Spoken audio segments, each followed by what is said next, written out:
ঐতিহাসিক মুজিবনগর দিবস আজ বাংলাদেশের স্বাধীনতা সংগ্রামের সুদীর্ঘ ইতিহাসের এক চিরভাস্বর অবিস্মরণীয় দিন।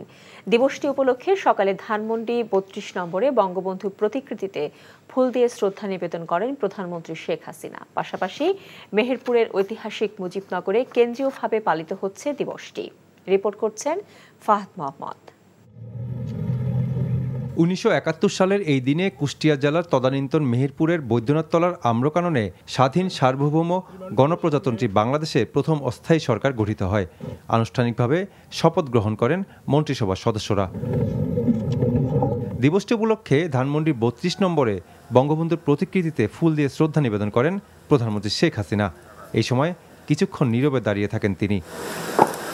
পরে দলীয় নেতাকর্মীদের সাথে নিয়ে আওয়ামী লীগের পক্ষ থেকেও বঙ্গবন্ধুর প্রতিকৃতিতে পুষ্পার্ঘ্য অর্পণ করেন দলীয় সভানেত্রী। পরে ছাত্রলীগ, স্বেচ্ছাসেবক লীগ, আওয়ামী মহিলা লীগ সহ আওয়ামী লীগের বিভিন্ন সহযোগী সংগঠনের পক্ষ থেকে শ্রদ্ধা জানানো হয় বঙ্গবন্ধুর প্রতিকৃতিতে।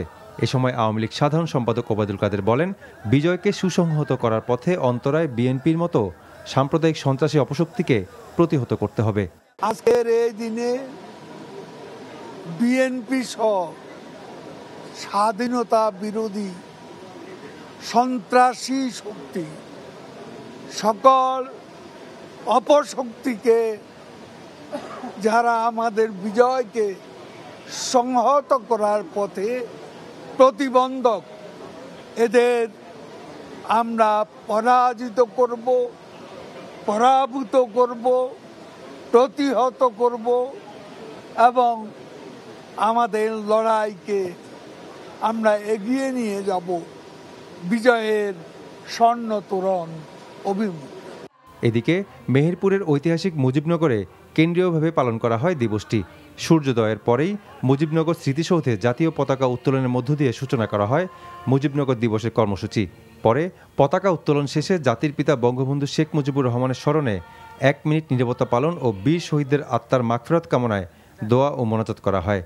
এরপর মুজিবনগরের শেখ হাসিনা মঞ্চে ঐতিহাসিক এই দিবসের পটভূমি ও তাৎপর্য তুলে ধরে বক্তব্য রাখেন সরকারের মন্ত্রী, আওয়ামী লীগের কেন্দ্রীয় ও স্থানীয় নেতারা। বর্তমান যুগে তো প্রতারণা করা আরো সহজ, সেই জন্য যদি কারো সুনির্দিষ্ট কোনো তথ্য জানা থাকে যে মুক্তিত হয়েছে, অভিযোগ দেওয়া হলে যথাযথ তদন্তের মাধ্যমে সেটা অবশ্যই বাতিল হবে। দিবসটি উপলক্ষে মুজিবনগরে মুক্তিযুদ্ধের শহীদদের প্রতি গার্ড অফ অনার প্রদান ও বিভিন্ন বাহিনীর কুচকাওয়াজ প্রদর্শন করা হয়।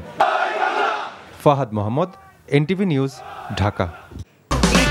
এই ঈদে দেশ জুড়ে কেনাকাটার ফুর্তি হবে শুধু বিকাশে, সাথে ডিসকাউন্ট কুপন, ইনস্ট্যান্ট ক্যাশব্যাক। আগামী কয়েকদিনের মধ্যে দেশে বড় ধরনের বৃষ্টিপাত হওয়ার সম্ভাবনা নেই বলে জানিয়েছে আবহাওয়া অধিদপ্তর। একই সাথে বাতাসে জলীয় বাষ্পের পরিমাণ বেশি থাকার কারণে বাতাসের বিদ্যমান তাপমাত্রা থেকে মানুষের গরম আরও বেশি অনুভূত হবে বলেও জানিয়েছে আবহাওয়াবিদরা। এদিকে ঈদ ও নববর্ষের ছুটি শেষে রাজধানী যখন তার চিরচেনা রূপে ফিরছে, তখন এই গরমে নাকাল জনজীবন। একমাত্র রংপুর বিভাগে ৮ জেলা ছাড়া ঢাকাসহ ৫৬ জেলায় তাপপ্রবাহ বয়ে যাচ্ছে। বিশেষ করে চুয়াডাঙ্গা ও বাগেরহাট জেলার উপর দিয়ে বইছে তীব্র তাপপ্রবাহ। আগামী সপ্তাহ নাগাদ ঢাকার তাপমাত্রা ৪০ ডিগ্রি ছুঁতে পারে বলে ধারণা করছেন আবহাওয়াবিদরা। তবে বিচ্ছিন্নভাবে কোন কোন জায়গায় কালবৈশাখীর কারণে কিছুটা বৃষ্টি হতে পারে বলেও জানিয়েছে আবহাওয়া অধিদপ্তর। জলীয় বাষ্পের পরিমাণ বেশি থাকবে, আর জলীয় বাষ্পের পরিমাণ যখন বেশি থাকে তখন একটা বিষয়, মানুষের গা কিন্তু ঘামতে শুরু করে। তখন গিয়ে দেখা যায় যে তাপমাত্রা যদি ৩৮ ডিগ্রি হয়, বাস্তবিক অবস্থা যদি এমন হয় যে তাপমাত্রা হচ্ছে ৩৮ ডিগ্রি, কিন্তু তার কাছে মনে হবে যে তাপমাত্রা ৩৮ নয়, তাপমাত্রা মনে হচ্ছে ৪৪ ডিগ্রি। খুব বড় এলাকা জুড়ে ঝড় বা বৃষ্টি হবে, এইরকম সম্ভাবনা আপাতত নেই। দাবদাহ ও বায়ু দূষণের খবর জানতে এখন যাচ্ছি রাজধানীর চন্দ্রিমা উদ্যানে। সেখানে আছেন স্টাফ করেসপন্ডেন্ট মেজবা হাসান। মেজবা, তাপপ্রবাহের কারণে জনজীবনের কি অবস্থা জানাবেন? এছাড়া আমরা একটু আগেই সংবাদে জানাচ্ছিলাম যে আগামী কয়েকদিনের মধ্যে আসলে দেশে বড় ধরনের ঝড় বৃষ্টি হওয়ার কোনো সম্ভাবনা নেই, যেটি আবহাওয়া অধিদপ্তর জানিয়েছে। তো এছাড়া আবহাওয়া অফিসার কি বলছে?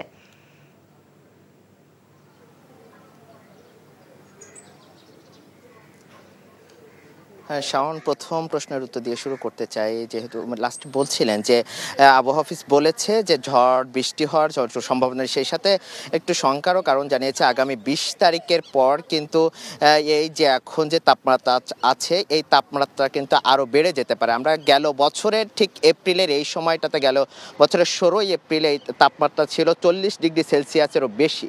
সেই ক্ষেত্রে এবছরে এখন পর্যন্ত 35 থেকে 36 ডিগ্রি সেলসিয়াস পর্যন্ত, এবং সর্বোচ্চ তাপমাত্রা যে রেকর্ড করা হয়েছে 40 ডিগ্রি সেলসিয়াস পর্যন্ত, সেটা গতকালকে একটি জেলায় রেকর্ড করা হয়েছে। এবং এ বছরে কিন্তু সেই রেকর্ডটা এখনো করেনি। এখনই আগামী 20 তারিখের পর অর্থাৎ শুক্রবারের পর কিন্তু এই তাপমাত্রা আরও বেড়ে যেতে পারে, সেটা 40 থেকে 41 ছাড়িয়েও যেতে পারে, এবং আগামী বছরের রেকর্ডও ভাঙার শঙ্কাও কিন্তু আবহাওয়াবিদরা করেছে।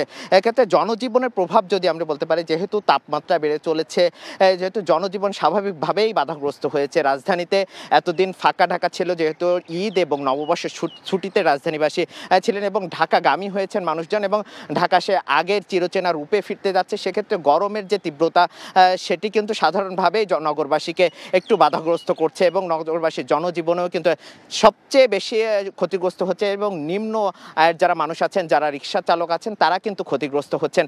তারা কিন্তু গরমে কিন্তু তাদের আয় রোজগারও কমে যাচ্ছে। এছাড়া যদি বায়ু দূষণের কথা বলি, যখন ফাঁকা ঢাকা ছিল তখন কিন্তু বায়ু দূষণের শীর্ষে কিন্তু এই রাজধানী ঢাকাও কিন্তু ছিল, এবং আজকেও যে বায়ুতে যে জলীয় বাষ্পের পরিমাণ বেড়ে যাচ্ছে, যার কারণে কিন্তু বায়ু দূষণের মাত্রাও বেড়ে যাচ্ছে। সব মিলিয়ে যে বায়ুতে জলীয় বাষ্পের পরিমাণ এবং যে তাপমাত্রাও কিন্তু বেড়ে যাচ্ছে, যার কারণে নগরবাসী আসলে ভোগান্তিতেই শিকার হচ্ছেন। এই ছিল আবহাওয়া নিয়ে সবশেষ। শাওন, জানছিলাম তাপপ্রবাহের খবর। এই ঈদে দেশ জুড়ে কেনাকাটার ফুর্তি হবে শুধু বিকাশে, সাথে ডিসকাউন্ট কুপন, ইনস্ট্যান্ট ক্যাশব্যাক। মিয়ানমারের অভ্যন্তরে চলমান সংঘাতের কারণে বান্দরবনের নাইখংচুরি সীমান্ত পথ দিয়ে আরও 46 জন বিজেপি সদস্য আশ্রয় নিয়েছে বাংলাদেশে। আইনশৃঙ্খলা বাহিনী এবং স্থানীয়রা জানায়, মিয়ানমারের অভ্যন্তরে জান্তা বাহিনীর সঙ্গে আরাকান বিদ্রোহীদের মধ্যে সংঘাত চলছে। মঙ্গলবার রাতেও সীমান্তের ওপারে ব্যাপক গোলাগুলির শব্দ শোনা গেছে। সংঘাতে আরাকান বিদ্রোহীদের সঙ্গে টিকতে না পেরে প্রাণ বাঁচাতে পালিয়ে বাংলাদেশে আশ্রয় নিচ্ছে মিয়ানমারের সীমান্তরক্ষীরা। এদিকে গত রাতে নাইখংছড়ির আশারতলি, জামছড়ি ও ঘুমধুম ইউনিয়নের রেজু সীমান্ত পথে নতুন করে 46 জন মিয়ানমারের সীমান্তরক্ষী বাহিনীর সদস্য আশ্রয় নিয়েছে বাংলাদেশে। তাদের নিরস্ত্র করে বিজিবি ক্যাম্প হেফাজতে রাখা হয়েছে। এ নিয়ে মোট 260 জন মিয়ানমারের বিজিবি সদস্য বাংলাদেশে অবস্থান করছে। মাদক সংক্রান্ত মানি লন্ডারিংয়ের বিভিন্ন মামলায় তদন্ত করতে গিয়ে 10 জন শীর্ষ মাদক চোরাচালানিকে গ্রেফতার করেছে সিআইডি। একই সঙ্গে মাদক বিক্রি থেকে অর্জিত এসব আসামির 178 কোটি 44 লাখ টাকার সম্পদ ও নগদ অর্থ বাজেয়াপ্ত করা হয়েছে। দুপুরে রাজধানীর মালিবাগে সিআইডি কার্যালয়ে এক ব্রিফিংয়ে একথা জানান সিআইডি প্রধান মোহাম্মদ আলী। এ সময় তিনি দাবি করেন, এতদিন শুধু মাদকের বাহক ও সেবককে আটকের মধ্যে সীমাবদ্ধ থাকত আইনশৃঙ্খলা বাহিনীর অভিযান। এবারই প্রথম মাদকের গডফাদারদের ধরতে উদ্যোগ নেয় সিআইডি। এরই ধারাবাহিকতায় গত কয়েক বছরের বেশ কিছু পুরনো মামলার তদন্তে নামে সংস্থাটি। তদন্তের এক পর্যায়ে 10 জন শীর্ষ মাদক ব্যবসায়ীর সন্ধান পান তারা। পরে তাদের গ্রেফতার করে বাজেয়াপ্ত করা হয় নগদ অর্থ ও সম্পদ। এ ঘটনায় কক্সবাজারের আলোচিত সাবেক সংসদ সদস্য আব্দুর রহমান বদির ভাইদের সম্পৃক্ততা পাওয়া গেছে বলেও সিআইডি পক্ষ থেকে জানানো হয়। গডফাদারদের আমরা ধরতে পারিনি।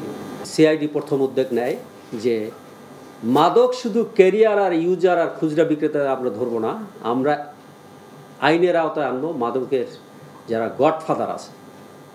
এ পর্যন্ত 35টি মামলার প্রকৃত মাদক গডফাদার, এই গডফাদারদের আমরা অ্যারেস্ট করতে সক্ষম হয়েছি। ঢাকা দক্ষিণ সিটি কর্পোরেশন এলাকার মশক ব্যবস্থাপনা নিয়ন্ত্রণে রয়েছে বলে দাবি করেছেন মেয়র শেখ ফজলে নূর তাপস। দায়িত্বে অবহেলা পেলে কর্মচারীদের বিরুদ্ধে ব্যবস্থা নেওয়ার কথাও তিনি জানিয়েছেন। সকালে রাজধানীর কলাবাগান এলাকায় পান্থকুঞ্জ পার্ক পরিদর্শন শেষে সাংবাদিকদের এসব কথা বলেন তিনি। ডেঙ্গু মৌসুম সামনে রেখে ঢাকা দক্ষিণ সিটি কর্পোরেশন প্রস্তুতি সম্পন্ন করেছে বলেও দাবি করেন মেয়র। এ সময় তিনি আরও জানান, বর্ষা মৌসুমে জলাবদ্ধতা নিরসনে সর্বোচ্চ গুরুত্ব দেওয়া হচ্ছে। কয়েকদিন কিন্তু ছুটি ছিল, তারপরেও আপনারা লক্ষ্য করবেন যে মশা কিন্তু সেই পরিমাণে বৃদ্ধি হয়নি, কারণ আমাদের কার্যক্রম অব্যাহত ছিল, আমরা ছুটির মধ্যেও কাজ করেছি, যার কারণে আমরা মশক নিয়ন্ত্রণে রাখতে পেরেছি। একজন কর্মচারী সে গাফিলতি অবহেলা করতেই পারে, কিন্তু আমরা কঠোরভাবে সেগুলো ব্যবস্থা নিই।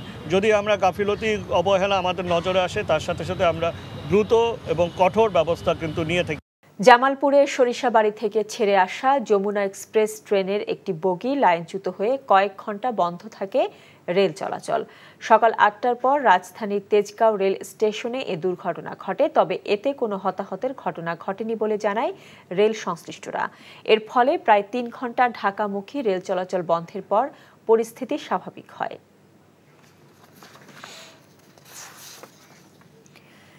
বিশ্ব হিমোফিলিয়া দিবস আজ।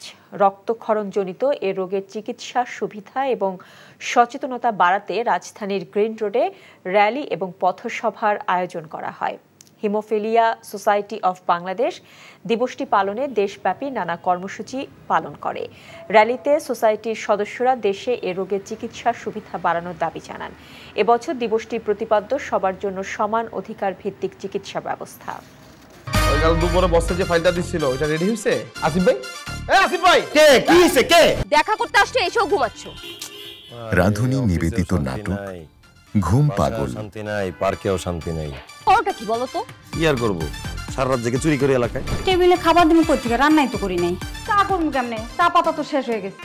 রচনা চয়ন দেব, পরিচালনা নাজমুল রনি। সাথে বিয়ে করে ফেলবো।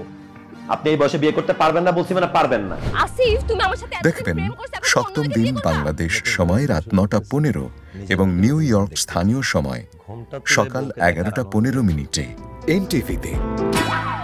ইলেকট্রিসিটি চলে যাওয়ার কোনো টাইম পায় না। রাধুনী রেডিমিক্স মুরগির মাংসের মশলা, ব্যাস হয়ে যাবে ঝটপট দারুণ রান্না।